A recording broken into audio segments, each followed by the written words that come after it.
Queridos hermanos, estamos ya en el tercer domingo de Cuaresma y desde muy antiguo en la Iglesia este domingo fue Domingo de la Samaritana, dedicado a este pasaje evangélico que acabamos de escuchar, porque desde muy antiguo este día los que se preparaban para ser cristianos, para ser bautizados en la vigilia pascual, hoy recibían los escrutinios, que era, digamos, que públicamente se les preguntaba por la fe que iban a abrazar y también por los cambios morales que en su vida estaban haciendo desde que se habían convertido y habían conocido la fe en Jesucristo.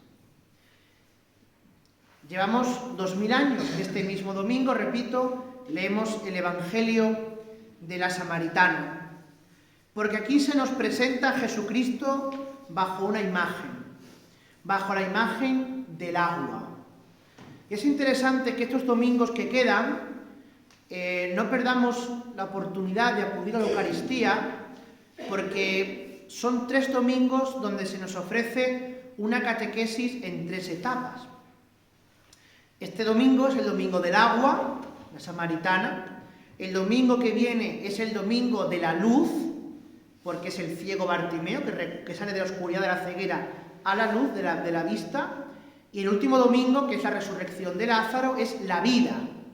Si os dais cuenta, agua y luz que producen vida. Donde no hay agua y donde no hay luz, no puede haber vida. Y entonces, estos 3 domingos, la Iglesia nos va a ir como tomando de la mano para indicarnos la vida verdadera, la vida que es Jesucristo, que es lo que nosotros recibimos de su Pascua, de su muerte y de su resurrección. Pero nos quedamos con la primera imagen. Jesucristo es el agua. El agua. Qué importante es el agua, ¿verdad? Qué importante para nuestros campos. Este año que hay un poquito así de sequía, aunque ya parece que estas lluvias han caído bien. ¿Cuánto hemos rezado para que lloviera? Porque si no llueve, nuestros campos no dan hierba para el ganado no come. Si el ganado no come, pues es difícil mantener la ganadería y la agricultura. El agua para nosotros es fuente de vida. Pero también el agua es signo de muerte. Cuando viene a veces una riada, un diluvio, ¿verdad? Y a lo mejor se lleva casas el agua y la gente muere ahogada en el agua, pues vemos que también el agua es muerte. El agua es vida y el agua es muerte. Pero también el agua es signo de limpieza, de higiene.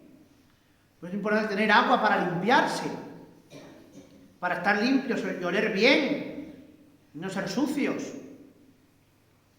Eso es lo primero, el primer síntoma de una civilización humana, que la gente tiene higiene. Y esto que hoy nos parece algo tan normal, ¿verdad? Pues hubo un momento en que no era normal.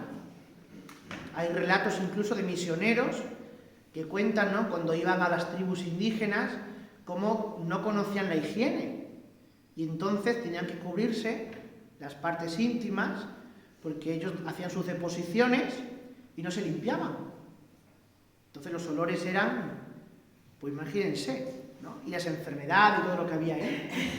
Entonces había que coger a aquellos indígenas, a aquella gente, y enseñarles a lavarse, a perfumarse. Entonces tenemos que el agua para nosotros es vida, es muerte, es higiene, es limpieza, es pureza, es frescor. Desde cuando hace calor necesitamos agua para refrescarnos. Bueno, pues, ¿qué tiene que ver esto con la Samaritana? ¿Qué tiene que ver esto con Jesucristo? Esta sería la primera catequesis. Jesucristo es el agua, ¿por qué? Porque Jesucristo da vida. Jesucristo da vida en el bautismo. Por eso nosotros en el bautismo entramos en la vida eterna, recibimos la eternidad.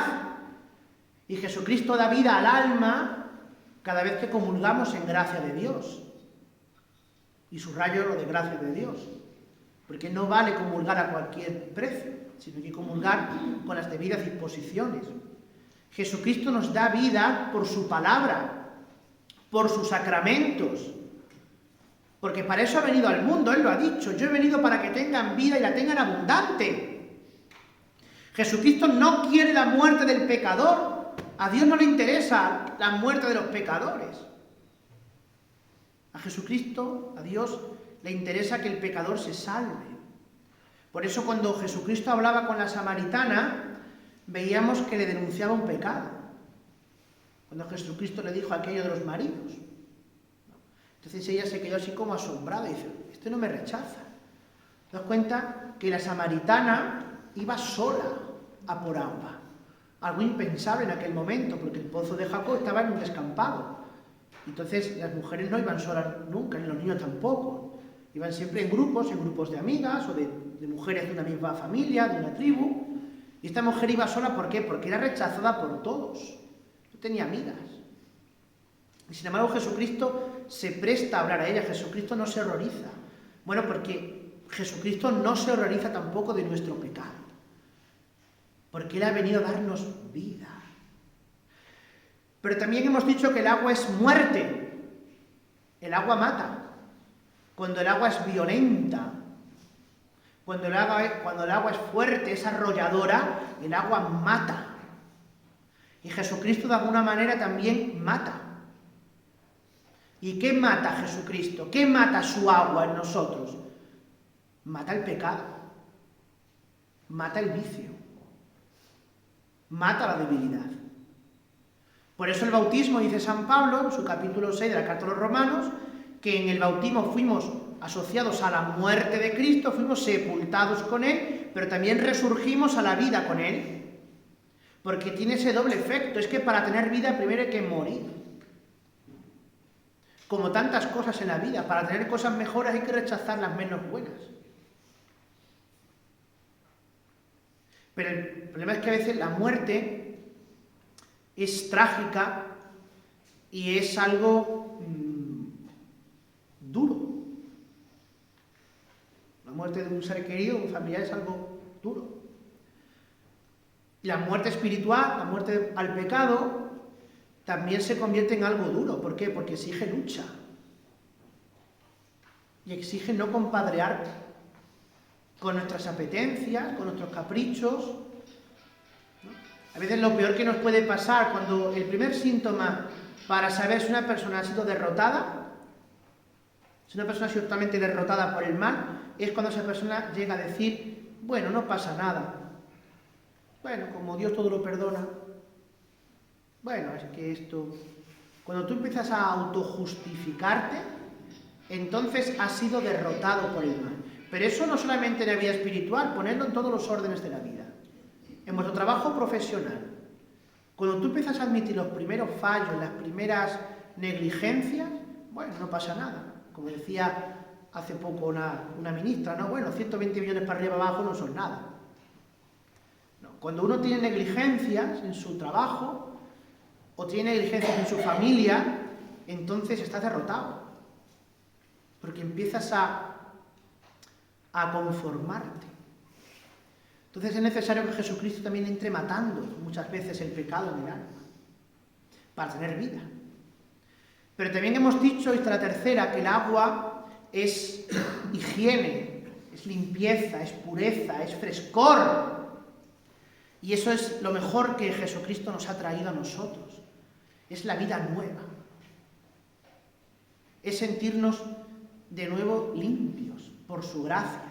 Entonces cuenta la samaritana, pasó de ser una mujer escéptica que rechaza a Jesucristo. ¿Tú me pides a mí agua? Porque los judíos, lo pone el Evangelio, los judíos y los samaritanos no se llevaban bien. Pero es que no se llevaban bien hace 2000 años y tampoco se llevan bien ahora. Mirad las noticias de lo que está pasando en Israel. Claro, lo que está pasando en Israel es que quieren anexionar los territorios de Samaria.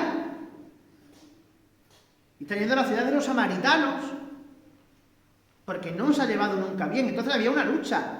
Los judíos, cuando pasaban por Samaria para ir al templo, los samaritanos les tiraban piedras porque no querían que pasara por ahí. Y entonces la samaritana no quería darle a Jesús agua porque no quería que su cubo fuera tocado por los labios de un judío. Eso era el rechazo de la samaritana, era el escepticismo de la samaritana. A mí no me quiere nadie, a mí no me vas a querer tú, que eres judío. Y sin embargo, ¿cómo acaba la samaritana? La samaritana acaba diciéndole a Jesús, no, dame de beber tú a mí. Dame de beber ese agua, porque tú mereces la pena. Porque tú eres profeta. Porque tú me has cambiado en esta conversación. Porque tú has dado sentido y respuesta a mi vida y a mis interrogantes. La samaritana habló con Jesucristo, se acercó a Jesucristo, escuchó a Jesucristo. Y esa experiencia de la samaritana la puedes tener tú, si quieres. Si tú, aunque seas escéptico, aunque no tengas fe, te acercas a Jesucristo, hablas con Jesucristo, le planteas tus interrogantes a Jesucristo, Jesucristo habla porque Jesucristo no es mudo. Jesucristo no es mudo.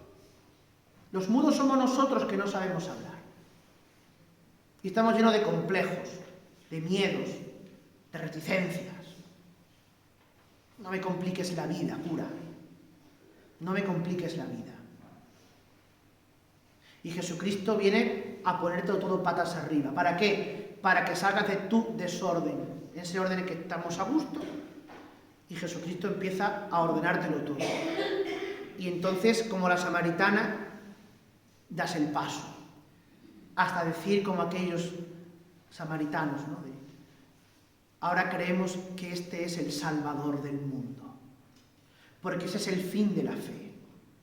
Aceptar a Jesucristo, amar a Jesucristo, entregarse a Jesucristo, abandonarse en las manos de Jesucristo. Vamos a pedir al Señor eso, que nos dé ese agua, que nos dé ese agua que calme nuestra sed, para que nuestra sed no sea calmada en ideologías, en filosofías, en activismos, no. Que nuestra sed de eternidad, que todos la tenemos, todos la tenemos. Por el hecho de ser humanos, todos tenemos sed de eternidad. Eso es algo natural a nosotros. Que esa sed de eternidad sea calmada y colmada rebosantemente por la gracia y por la fe que nos viene de Jesucristo, Señor nuestro. Amén. Así sea.